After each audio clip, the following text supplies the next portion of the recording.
Joining me right now as we await Donald Trump, they're in Ohio, Republican strategist Ford O'Connell and Democratic strategist John Rowley. John, if you know that you're probably going to run for President of the United States, if you're actually just Secretary of State at the time, why are you allowing, effectively, these kinds of shenanigans to happen between the foundation, your husband, and this consulting firm? Well, out of the 14 or 15 WikiLeaks releases, I haven't heard much shenanigans. We've heard some coulda, wouldas, and shouldas.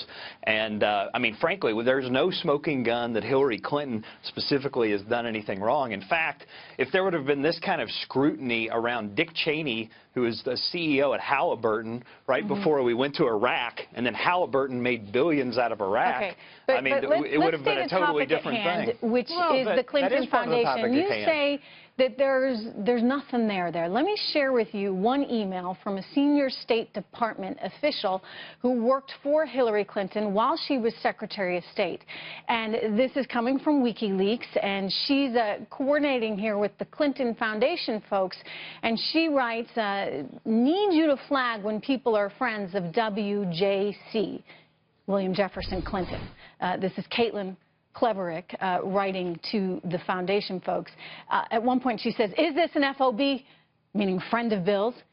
If not, and this was all during the Haiti earthquake and people needed, for example, medical supplies. One woman wanted medical supplies. She asked, is this an FOB? If not, she should go to cd.org, which is the government website.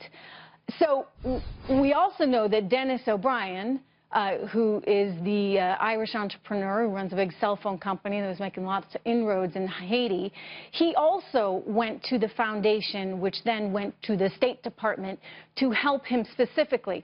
So when you say there's no there, I got to push back on that. And what is your response to these seemingly big What conflicts? inappropriate action did Hillary Clinton take? I mean, that is the question. I mean, anytime you're around you don't think that's I'll get Ford in here. I mean, Ford, isn't it kind of inappropriate for the foundation to be working with the State Department on behalf of its biggest donors?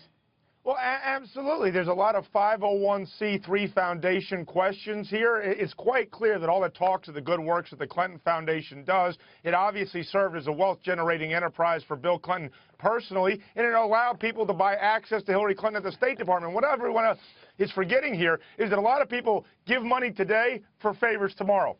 So should Hillary Clinton actually prove no wait because she's not president yet. No, I'll tell you why I can't prove it, John, because the government won't investigate her and the media won't connect the dots. Okay. That's the bottom line. You say there's no there, but there may be. I would point out, I mean, regardless of what kind of proof is out there, I mean, look, there's such a thing as appearance, right? And the appearance of conflict. This is the reason why a federal judge, if he or she has stock in a particular company and then suddenly has to be making a decision that would involve that company, they have to recuse themselves from the case, John, not because necessarily they would act inappropriately, but because there's a perception that they may act inappropriately. And that's, of course, the question here with Hillary Clinton. Why